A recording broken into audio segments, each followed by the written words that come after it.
Mbote lisusu bandeko nanga, bino bandeko oyangai. Na utaki kolaka bino ke na koyambela bino mwana mboka syndicat de Kolo. Toko solola na ye na mituna muke. Makambu ya expulsion ya bakongole na Angola. Likambu ya position lelo otozanango par rapport ya organisation ya élection. Toko solola na syndicat de Kolo depuis bakanga ba militant ya ba congolais debout o bazana kati ya ANR position na eza ndenge nini akoloba nini par rapport ya marche ya lobby le 26.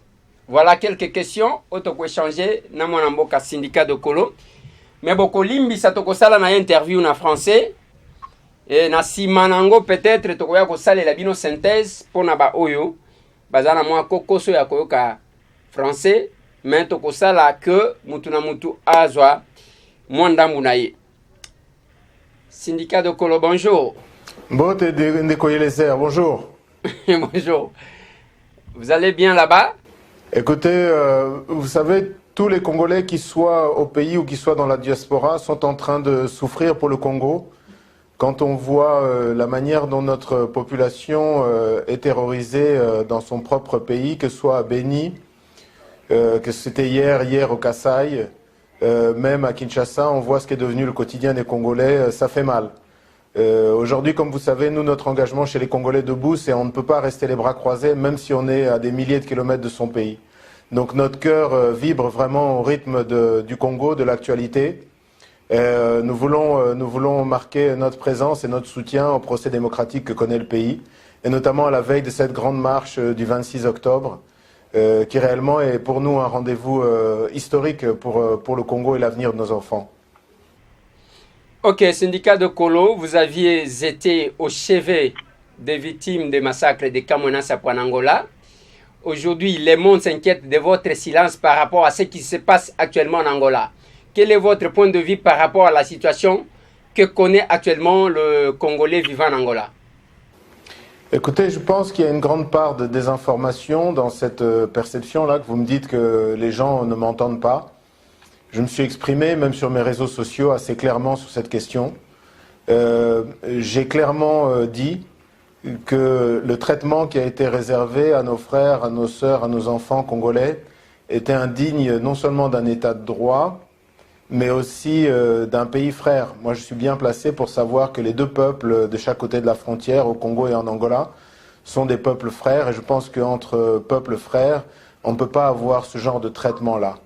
Alors je comprends parfaitement que les Angolais considèrent qu'ils sont dans leurs droits pour gérer leurs affaires intérieures et notamment les affaires liées aux questions de migration. Et je vous rappelle que toutes ces populations-là en fait sont dans des zones sensibles, qui sont des zones diamantifères, des zones qui à l'époque ont été des zones en guerre, qui sont des zones qui sont éloignées de la capitale Luanda. Et donc tous ces paramètres font peut-être que la réaction ait été aussi vive et brutale. Cependant, je pense sincèrement qu'il faut que les autorités à Luanda se ressaisissent. On parle de vies d'êtres humains qui peuvent être brisées, tant on sait que le Congo, de l'autre côté de la frontière angolaise, quelle que soit la province là où on se trouve, a une absence totale de présence de l'État, de l'administration centrale. Et donc toutes ces populations qui sont vouées elles-mêmes sont en fait abandonnés à leur triste sort et en cours du côté congolais aussi des périls pratiquement de mort. Maintenant, vous savez, il y a deux approches dans la gestion des problèmes et des crises. Il y a l'approche de ceux qui veulent aller faire du bruit sur les réseaux sociaux et faire des grandes déclarations dans les journaux. Et il y a l'approche de ceux qui veulent réellement apporter des solutions concrètes aux problèmes. J'aime penser que je fais partie de la deuxième catégorie. Et donc, vous pouvez vous imaginer que je n'ai pas manqué d'efforts pour contacter toutes les personnes que je connais. Et je connais, c'est vrai, beaucoup de personnes en Angola, que ce soit dans les services de sécurité, que ce soit dans le gouvernement et dans le ministère de l'Intérieur, que ce soit dans le service des migrations ou dans l'armée. Et vraiment, je n'ai pas ménagé mes efforts pour appeler les uns et les autres, les sensibiliser, essayer de demander à ce que on apporte à ce dossier un traitement plus humain, plus mesuré et plus compatible avec l'idée qu'on se fait de la dignité humaine. Voilà, syndicat de Colo, j'aimerais que vous puissiez nous faire une lecture entre les lignes, c'est-à-dire après ces contacts que vous avez eus à prendre, qu'est-ce qui se cacherait derrière ces mouvements que nous constatons? Est-ce qu'il y aurait un problème entre le gouvernement, entre Kinshasa et Luanda, qui se cache derrière ça, ou bien c'est juste un mouvement normal organisé par le gouvernement angolais pour peut-être assainir l'espace? Écoutez, je pense qu'il faut... Je ne suis pas dans le secret de ces affaires d'État. Cependant, je pense qu'il est important, pour comprendre un peu ce qui se passe, d'apprécier le contexte. Nous sommes en Angola depuis un an dans le cadre d'une transition politique, là où il y avait un pouvoir avant, et il y a un nouveau pouvoir. Et il y a une volonté de ce nouveau pouvoir de mettre de l'ordre dans certains secteurs de la vie publique. Et il est clair qu'il y a une vraie volonté politique aujourd'hui en Angola de faire un travail d'assainissement à la fois du secteur minier et des questions liées à l'immigration. Clairement, il y a une grande communauté congolaise en Angola. Cette communauté angolaise a joui d'un statut qui était un peu particulier parce que vous savez, ceux qu'on appelait chez nous au Congo les Bazombo, c'est-à-dire qu'on appelait communément, qui étaient en fait les Angolais qui vivaient immigrés au Congo et qui sont rentrés à la fin de la guerre et avec la croissance économique et toutes les opportunités qu'il y a eu ces 15 dernières années en Angola.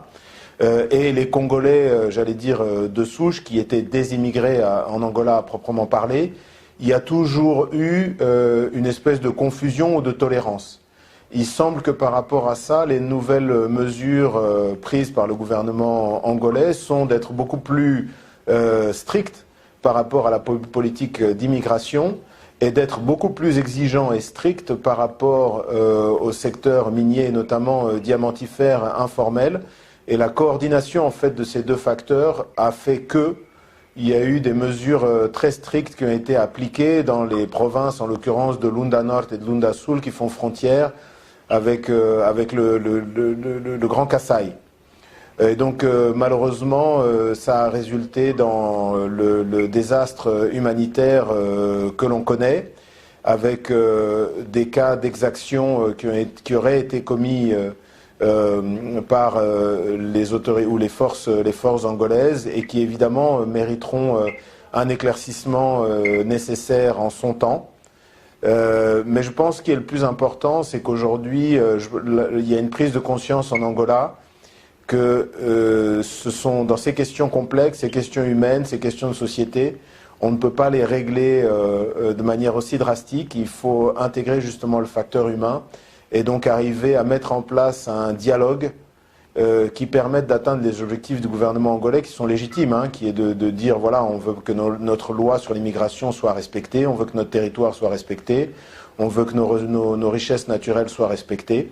Je pense qu'ils sont légitimes dans cette perspective-là, mais ils doivent aussi se rendre compte qu'on ne peut pas refouler en une semaine des centaines de milliers de personnes sans que ça ait un impact humanitaire désastreux et qu'on ne peut pas non plus se défaire de la responsabilité morale que ça entraîne dans le chef des autorités angolaises. Donc autant ce sont des événements qui sont réellement à condamner, à déplorer, autant je pense qu'il y a une prise de conscience maintenant et un dialogue entre les deux pays qui va permettre à l'avenir de gérer ces cas-là avec beaucoup plus de maîtrise. Voilà. Syndicat de Colo, face à l'abandon ou à l'indifférence de Kinshasa ou de l'État, des autorités congolaises, l'autre fois vous avez été au chevet de Kasaïens, expulsés, en fait, des Kasaïens victimes du phénomène Kamwena Sapou. Aujourd'hui, l'histoire se répète. Comptez-vous intervenir de la même manière pour ceux qui sont expulsés de l'Angola?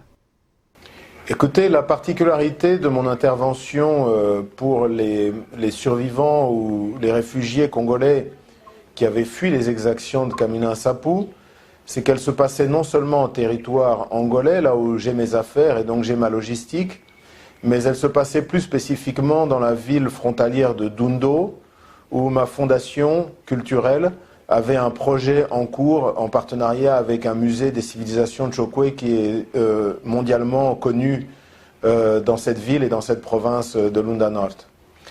Donc effectivement, j'étais dans les moyens de faire quelque chose pour venir en aide à ces populations abandonnées à leur triste sort.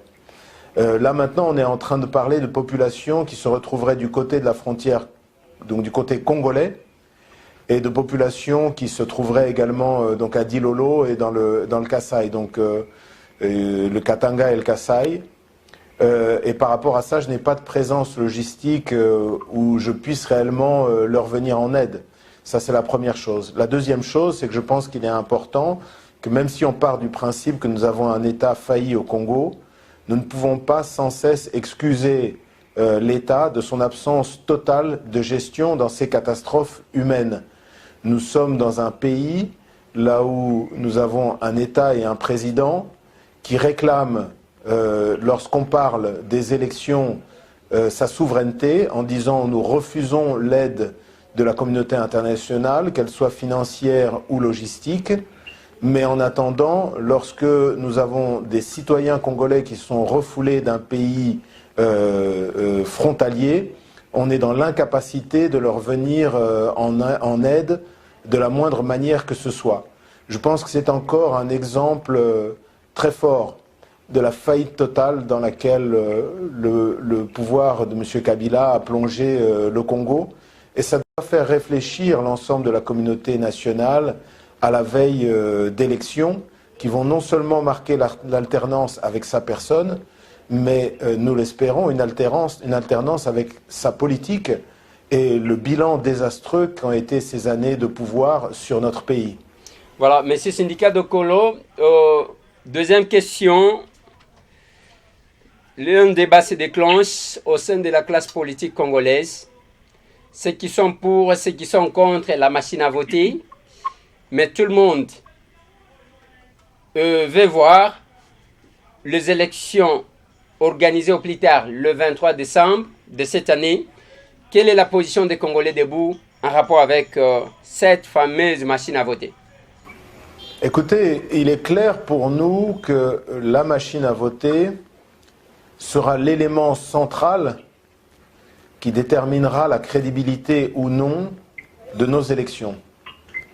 Je vous rappelle, pour faire un tout petit peu d'histoire, mais parfois on perd un peu la perspective de l'histoire parce que l'actualité est tellement riche. Je vous rappelle que c'est une histoire, cette machine à voter, qui a très mal commencé. Du point de vue de légal, il y a une grande différence d'interprétation entre les différentes parties. Monsieur Nanga part du principe qu'il n'y a même pas raison de discuter sur la légalité. Le reste de la classe politique et une grande partie de l'opinion publique matérialisée dans les mouvements de la société civile considèrent qu'il s'agit d'un moyen électronique de vote et donc qu'il est illégal. De même, d'un point de vue historique, il est clair que M. Nanga, ces derniers mois et ces dernières années, a fait montre d'un manque d'impartialité, d'un manque d'objectivité dans la gestion de son mandat à la tête de la CENI, qui doit être indépendante normalement de toute influence politique. Il est clair pour tout le monde que M. Nanga a clairement une préférence pour la partie Kabila ou une faiblesse pour la partie du FCC et de M. Kabila. Je pense que ça, personne ne le remet plus en cause. Et puis enfin, il y a un troisième aspect qui laisse peser une vraie ombre sur la crédibilité de ce processus de ces machines à voter, qui est l'aspect financier. On sait qu'aujourd'hui, il y a de lourds soupçons sur la gestion que M. Nanga a fait de ces montants qui sont très très importants. C'est énormément d'argent pour un pays là où on manque de tout, qui a été dépensé pour acheter ces machines. On ne s'explique toujours pas la différence qui existe entre le prix de ces machines tel qu'il est vendu en Corée du Sud et le prix de ces machines tel qu'il est facturé en RDC. Ça laisse penser qu'il y a des centaines de millions de dollars de commissions complètement illégales qui auraient été versées et reçues. Évidemment, je parle au conditionnel parce que ça sera une cour de justice en temps utile à l'apprécier. Et il faudra que toute la clarté soit faite sur cette affaire. Cependant, je constate que, au regard de tous ces problèmes historiques qu'a connus cette machine, il est clair qu'imposer la machine à voter aujourd'hui, c'est garantir que ces élections généreront et créeront plus d'instabilité qu'elles ne créeront de légitimité. Or, la raison d'être des élections, c'est de donner suffisamment de légitimité au pouvoir qui sortira de ces élections pour arriver à mener à bien sa politique et sortir le pays de l'état de pauvreté et de presque faillite totale dans lequel il est à l'heure actuelle. Donc je ne comprends pas quel est l'intérêt d'avoir des élections le 23 décembre, parce qu'il faut qu'elles aient lieu le 23 décembre, si elles ne nous apportent pas la légitimité dont nos institutions souffrent tellement. Je vous rappelle qu'on a un président de la République qui est hors mandat, une Assemblée nationale dont les deux chambres, le Sénat et l'Assemblée nationale, sont hors mandat, et que sur toute la ligne, nous sommes un pays qui vit dans l'illégalité la plus totale. Ça fragilise notre État et ça explique en grande partie la raison pour laquelle notre gouvernement, notre État n'est pas capable d'assurer la sécurité de nos citoyens et la paix sur l'étendue du territoire, comme nous le montre la situation à Béni, hier au Kasaï et demain peut-être dans d'autres endroits de la République. Donc pour nous, les Congolais debout, la question n'est pas est-ce qu'il faut ou pas des élections le 23 décembre, c'est clair que c'est la dernière chance maintenant du pouvoir de M. Kabila de sortir par la grande porte. C'est de respecter cette obligation, ce cadeau, cette dernière confiance que lui a fait le peuple congolais d'organiser les élections avant la fin de l'année 2018. Mais en même temps, nous disons clairement que même si M. Nanga est indépendant dans son rôle de président de la Commission électorale nationale indépendante, il n'est pas au-dessus de la loi. Et son obligation est d'organiser des élections crédibles, libres et transparentes. Il est clair qu'à l'heure actuelle, M. Nanga a échoué dans cette mission, et il est clair pour moi que s'il n'arrive pas à nous donner des élections crédibles et acceptables, c'est-à-dire légales, dans le sens dans lequel l'entend le Constituant et la loi électorale, attend, c'est-à-dire le 23 décembre, il faudra que la communauté nationale et internationale en tire toutes les conséquences et qu'il soit mis hors d'état de nuire, c'est-à-dire retiré de ce processus, de sa position de président de la CENI. Ça me semble évident. Ok. Syndicat de Colo, pensez-vous que avec la machine à voter, on peut avoir l'alternance dans ces pays? Si oui, mais quelle analyse faites-vous des élections de 2006, de 2011, sans machine à voter? Vous savez, il est clair qu'avec ou sans machine à voter, il est possible de tricher. La triche n'a pas été inventée par la technologie. Cela dit, la technologie peut être un bon moyen d'améliorer ses options pour tricher. Il est clair que lorsque on prend la machine à voter et qu'on y associe, on y ajoute le problème du registre des électeurs, là où il y a plus de 10 millions d'électeurs potentiellement fictifs, lorsqu'en plus on rappelle que depuis 2013, M. Kabila a permis l'entrée au Congo de plusieurs sociétés qui sont spécialistes en matière d'informatique et d'IT, et notamment une certaine société israélienne qui a travaillé dans d'autres élections de triste mémoire, je crois que c'était au Tadjikistan, si ma mémoire ne fait pas défaut, dans laquelle justement il y a eu des grands problèmes de tricherie massive. Aujourd'hui, on sait qu'il y a eu des liens entre cette société-là et l'État et la présidence au Congo. On sait qu'il y a 10 millions d'électeurs potentiellement fictifs.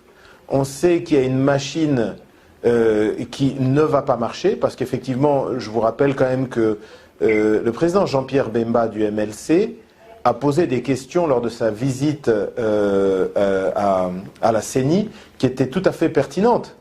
De même d'ailleurs que le président Tshisekedi et l'UDPS qui ont posé, je crois, plus d'une quarantaine de questions sur lesquelles M. Nanga n'a jamais répondu. Aujourd'hui, même dans le meilleur des cas, on se rend compte que la machine à voter, dans les délais prévus pour ces opérations électorales, ne peut pas permettre à toute la population enrôlée de voter. Donc ça veut dire qu'effectivement, aujourd'hui, la machine à voter est un grand risque de tricherie, même si le fait qu'on n'utiliserait pas de machine à voter ne serait pas une garantie qu'il n'y ait pas de triche, puisque je suis d'accord avec vous, il y a certainement de très grands soupçons sur les précédentes élections en RDC.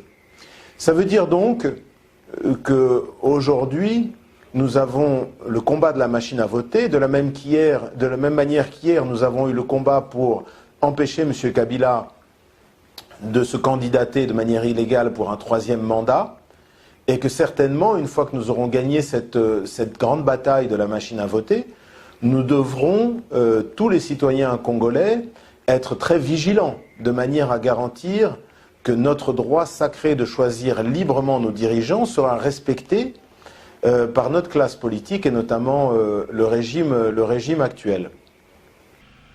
Voilà, Monsieur Syndicat de Kolo, nous sommes là déjà le 25, demain vendredi 26 octobre.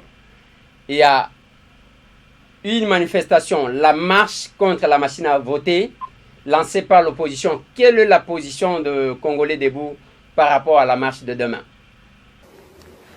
La position des Congolais Debout, c'est que demain, c'est le 2e round d'un combat pour la dignité des Congolais qu'il faut que chaque Congolais, au Congo ou ailleurs dans la diaspora, mène avec un grand sens de responsabilité, d'engagement et de patriotisme. Demain et dans les semaines qui viennent, nous allons jouer l'avenir de nos enfants, nous allons jouer la dignité de notre pays et nous allons d'une certaine manière vivre un moment historique où il s'agira de nous prouver à nous-mêmes, de prouver au monde et de prouver à l'histoire que nous méritons le pays grand et beau que Dieu nous a donné. Il y a des moments comme ça dans l'histoire où les peuples doivent se dépasser. Ils doivent arriver à trouver le courage de se mettre debout et de résister, et de dire non. Nous avons la conviction, nous les Congolais debout, que nous allons vivre dans les heures qui viennent, dans les jours qui viennent, dans les semaines qui viennent, un moment de cette importance historique-là pour le peuple congolais. Nous avons pris le parti de jouer un rôle actif, de nous engager pour les principes, pas pour des individus, pas pour des ambitions personnelles, mais parce que nous sommes persuadés que ce grand et beau pays qu'est le Congo ira mieux le jour où nous, les citoyens congolais, saurons nous faire respecter, saurons imposer aux autres et même à nos autorités le respect scrupuleux de nos droits et de nos libertés constitutionnelles. C'est la raison pour laquelle nous avons décidé de nous aligner avec les autres mouvements de la société civile, et notamment le comité laïque de coordination, mais également avec les partis politiques de l'opposition et tous les Congolais de bonne volonté qui se rendent compte que nous jouons des heures historiques et qu'il est temps, aujourd'hui, devant l'histoire, devant nos enfants, de nous mettre debout et de dire à M. Kabila, stop, ça suffit, nous ne permettrons pas que vous confisquiez notre droit et notre liberté de choisir nos dirigeants. Voilà, Monsieur Syndicat de Kolo, effectivement, vous parlez là du comité laïque de coordination. Vous ne pensez pas que c'est déjà un combat perdu en avant dans la mesure où d'un côté, l'opposition est divisée sur cette question de la machine à voter. De l'autre côté, c'est l'Église catholique qui a levé l'option de suspendre tous les travaux du comité laïque de coordination dans des paroisses. Et vous ne sentez pas que, au vu de ces positions, déjà la bataille est perdue? Certainement pas. La bataille n'est pas perdue. Je me rends compte, en fait, en suivant un peu les médias et les réseaux sociaux, que malheureusement, il y a parfois un peu de défaitisme. J'aimerais redonner courage et espoir à tout le monde. Il n'y a pas de défaitisme. Et il n'y a pas aujourd'hui de différence ou de guerre intestine dans l'opposition ou dans les lignes de tous les Congolais qui ont décidé de faire obstacle à M. Kabila, qui, à travers son dauphin, veut confisquer le pouvoir pour encore une législature. Pour prendre une image sportive, peut-être footballistique, vous savez, lorsque j'entends des gens qui disent « oui, mais de toute manière, à quoi ça sert d'aller marcher le 26 octobre ? Parce que de toute manière, si c'est juste pour envoyer ou donner une lettre à M. Nanga, il suffit de lui envoyer par la poste, ou vous auriez pu lui envoyer un SMS ou un WhatsApp. » Ça n'est pas vrai.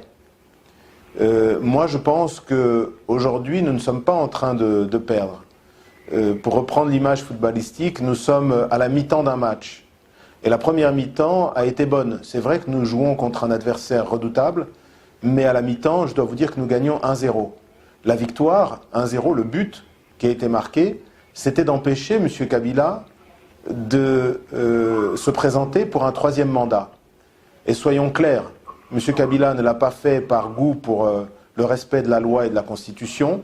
Il l'a fait parce qu'il y avait un alignement parfait entre l'opposition politique, les mouvements de la société civile, l'opinion nationale et même la communauté internationale. C'est la raison pour laquelle il a reculé. Donc nous sommes à la mi-temps maintenant d'un match, là où nous avons un adversaire qui est très fort, qui est très déterminé, qui est très agressif, qui ne veut pas perdre le match, mais nous avons eu la chance de marquer un goal. Et maintenant je vous pose la question, est-ce que pendant la mi-temps, le travail de l'entraîneur, est-ce que c'est de revoir les fondamentaux avec son équipe, de réorganiser la défense pour qu'elle soit impénétrable, de motiver son milieu de terrain pour essayer d'organiser des contre-attaques et peut-être de marquer au début de la deuxième mi-temps un deuxième goal qui permettrait de plier le match? Ou est-ce que c'est de dire, bon écoutez les gars, de toute manière ils sont plus forts que nous, essayons de nous mettre ensemble pour rédiger un communiqué de qu'est-ce qu'on va pouvoir expliquer aux fanatiques pour dire qu'on a perdu le match finalement. Moi, je crois très sincèrement que là où nous voulons voir l'UDPS aujourd'hui, ça n'est pas nous expliquer ce qu'il faudrait faire si on perd, mais c'est réellement d'assumer son rôle de la grande sœur de la démocratie, de la lutte pour la démocratie, de faire honneur à sa figure tutélaire, qu'est feu le président Étienne Tshisekedi, et nous montrer le chemin de la résistance et du courage. Nous sommes à la veille d'une bataille. Nous ne pouvons pas commencer à prévoir les termes de l'armistice alors que la bataille ne fait que commencer. Nous devons au contraire mobiliser nos troupes, nous encourager les uns les autres et nous organiser. Moi, je pense qu'aujourd'hui, c'est là où on attend beaucoup l'UDPS. Je regrette peut-être qu'il y ait eu ces problèmes de communication. Nous ne sommes pas en train, je n'ai pas entendu quelqu'un dans l'opposition, et en tout cas ce n'est pas notre position à nous dans les mouvements de la société civile, de dire il faut boycotter les élections. Personne ne parle de boycotter les élections. Mais ne pas boycotter ou refuser de boycotter les élections ne veut pas dire qu'il faut qu'on accepte n'importe quelles élections et qu'on parte du principe que de toute manière, la date du 23 décembre, c'est nous qui sommes responsables.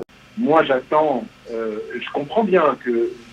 Au niveau de l'UDPS, il peut y avoir un traumatisme qui a été vécu par beaucoup des cadres de l'UDPS qui n'ont pas pu aller siéger par exemple au Parlement parce qu'il était de la stratégie du président Tshisekedi à l'époque de pratiquer ce qu'on appelle la politique de la chaise vide. et que donc aujourd'hui il est important pour l'UDPS en tant que parti de rassurer tous ces cadres en disant plus jamais nous ne commettrons cette erreur et nous ne pratiquerons pas la politique de la chaise vide. Je connais Félix Tshisekedi, c'est quelqu'un que je respecte, c'est quelqu'un qui a un vrai courage. Il faut rappeler qu'à l'époque où il y a eu les grandes marches, il a été de toutes les grandes marches.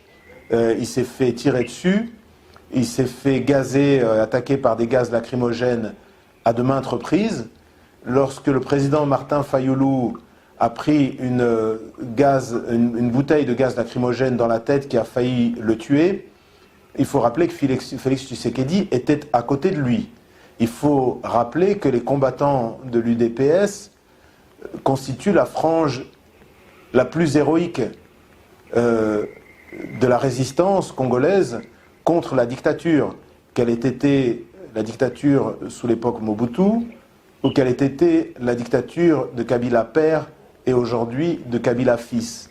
Donc il serait très malvenu aujourd'hui de créer un malaise entre les défenseurs de la démocratie et d'une certaine idée de la dignité des Congolais et de leur droit d'aller aux élections.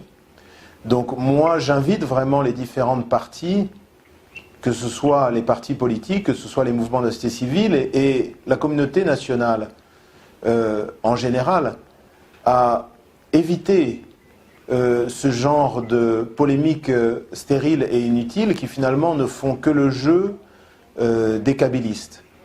Les kabylistes auxquels j'aimerais rappeler et que j'aimerais mettre en garde sur le fait qu'ils ne crient pas victoire trop vite.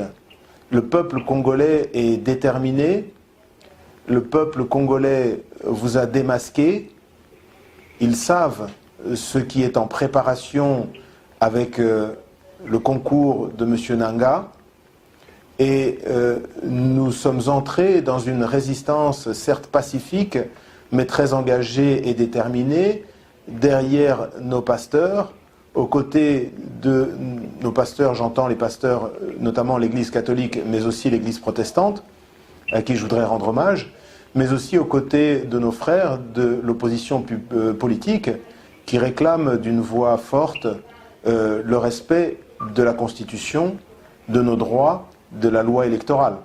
Donc il ne faut pas crier victoire. Demain, c'est un grand jour. Tous les Congolais debout sont appelés à participer à la marche qui est prévue. C'est une marche, il y en aura d'autres. Nous n'abandonnerons jamais le Congo à M. Kabila et à son groupe de turérifères et de politiciens opportunistes qui ont jeté le pays au bord de l'abîme auquel il se trouve aujourd'hui. Ok, Monsieur Syndicat de Kolo, nous sommes presque à la fin, mais on ne peut pas terminer cette interview sans parler de ces 7 militants de votre mouvement citoyen qui sont arrêtés bientôt 2 mois. Qu'est-ce que vous dites en rapport avec cette arrestation, entre autres Maître Arsène, qui venait me visiter pendant que moi j'étais aussi arrêté? Qu'est-ce que vous dites par rapport à ces 7 militants-là des Congolais debout, aujourd'hui arrêtés? Ils ne sont jamais été transférés devant leur juge naturel, ou quoi que ce soit. Qu'est-ce que vous dites? Écoutez, vous savez, l'histoire de notre pays est terrible. Le Congo est un pays, malheureusement, dans lequel nous, les Congolais, nous ne donnons pas suffisamment d'importance à notre propre dignité, à nos droits. Nous ne donnons pas suffisamment de valeur à notre vie. Il n'y a pas un autre pays au monde là où la population est tuée par milliers d'habitants, dizaines de milliers, centaines de milliers. Lorsqu'on prend ces 10-15 dernières années, je dirais même par millions d'habitants, sans que ça n'entraîne absolument aucune conséquence. De la même manière, nous avons été habitués à ce que le pouvoir de M. Kabila nous dise non, on va aux élections, cap sur les élections sont irréversibles, nous avons un projet de société et nous sommes populaires, nous sommes à 2 mois des élections et on arrête encore des citoyens sous le prétexte qu'ils aient usé de leur droit de s'exprimer librement, de se réunir, et d'alerter l'opinion sur les dangers de la machine à voter. C'est absolument scandaleux et inadmissible, et nous pensons que c'est incompatible comme climat avec ce qui est nécessaire pour avoir un climat de pré-campagne. On se rend compte qu'on empêche les gens de se réunir, on empêche l'opposition de faire des meetings et de rassembler ses cadres pour arriver à organiser son message et sa mobilisation populaire. On empêche les gens de manifester. Je vous rappelle qu'il s'agit quand même d'un régime qui a tiré des gaz lacrymogènes dans des églises, qui a tiré et tué des manifestants pénibles, armés ou munis de Bibles et de chapelets.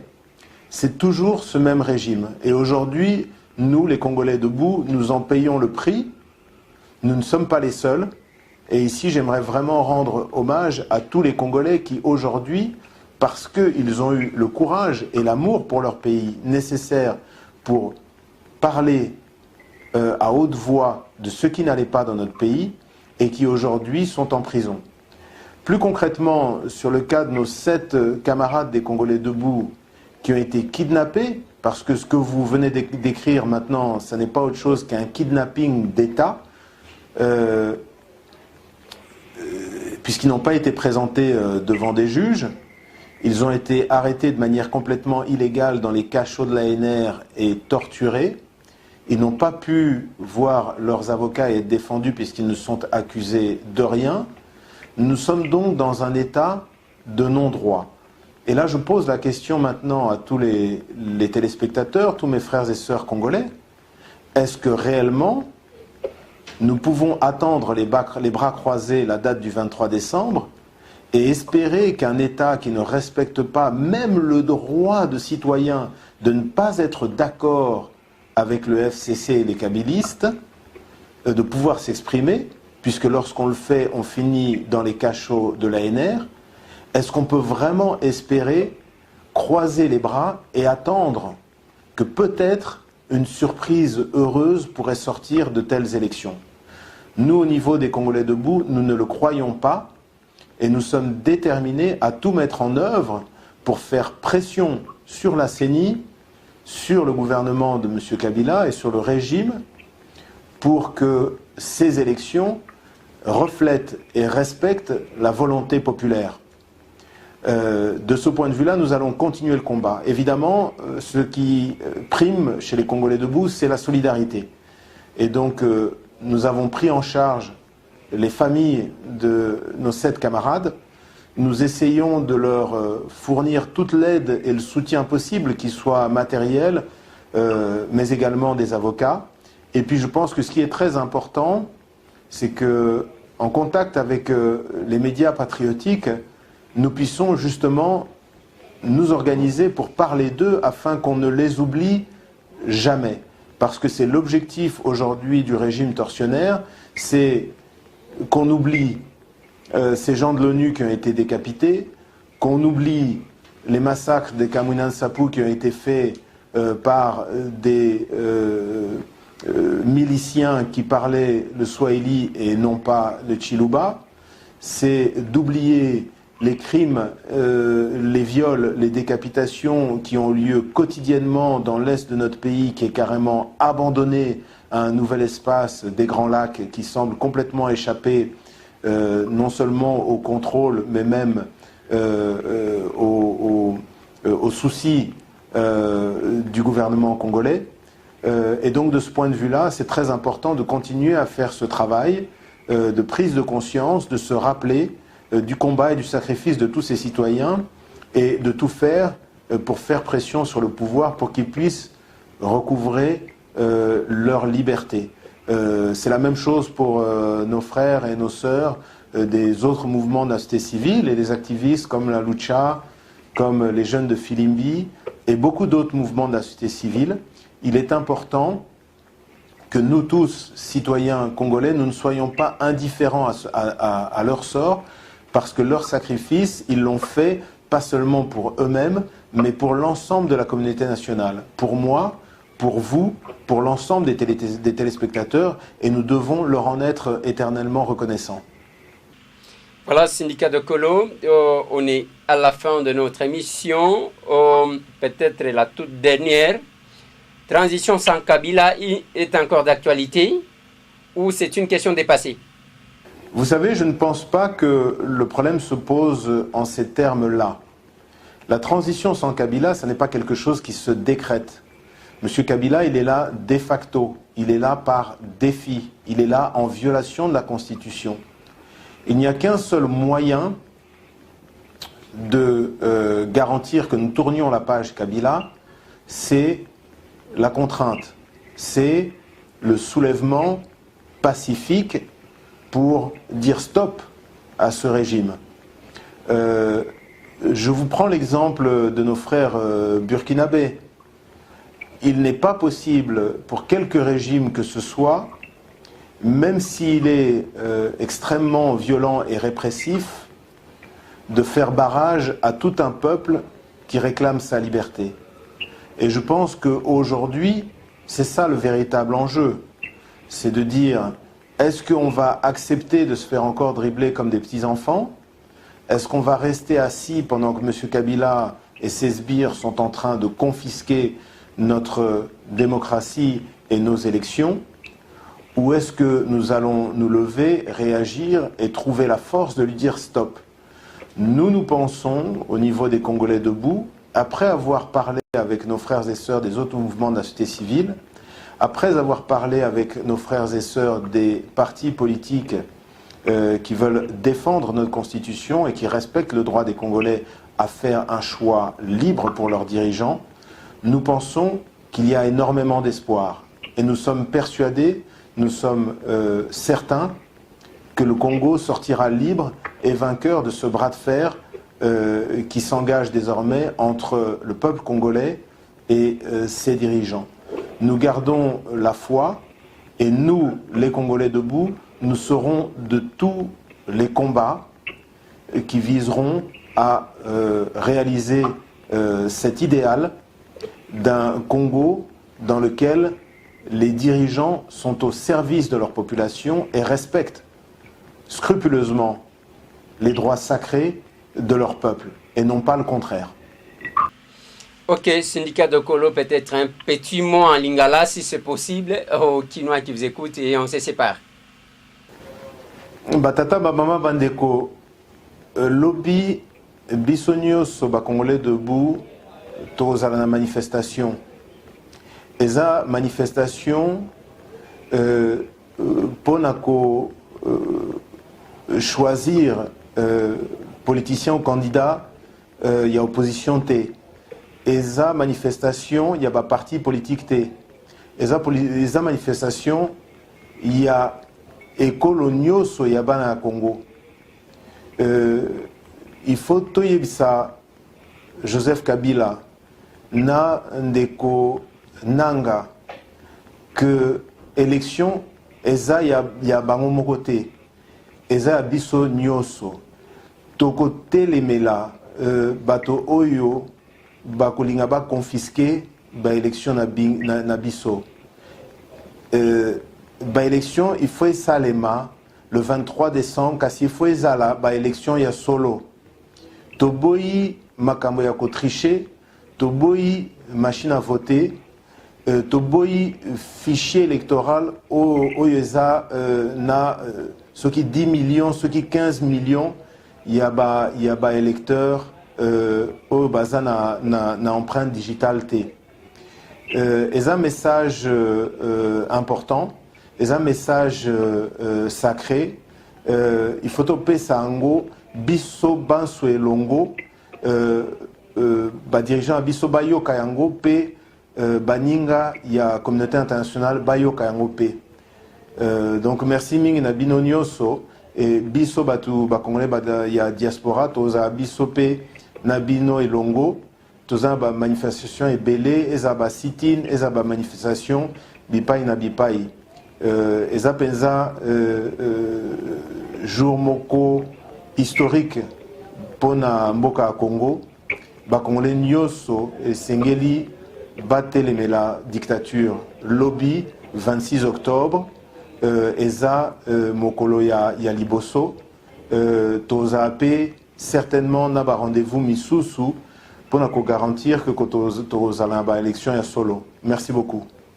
Merci beaucoup moi mboka syndicat de Kolo nakanisaki ke kobeta libaku na lingala benayoki kaka ozolo balingala bien. Merci aussi bandeko balandi. C'était bongo moi mboka syndicat de Kolo. Totunie moi mituna azaki mpe. Ngana ngaiza ezana no moi oye. Théologie na bien.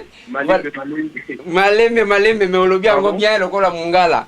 Alors ezaki bongo mona mboka syndicat de Kolo tozuye en na bisika azali alobeli makambu soki na yoki malamu alobeli makambu ya oyo koleka na Angola alobi que aza en contact bengaki avandaki boyete bengaki pona yi koka koyeba nini ezoleka na mabe oyo bandeko wana basalaki pona kobimisa bandeko baza na droit.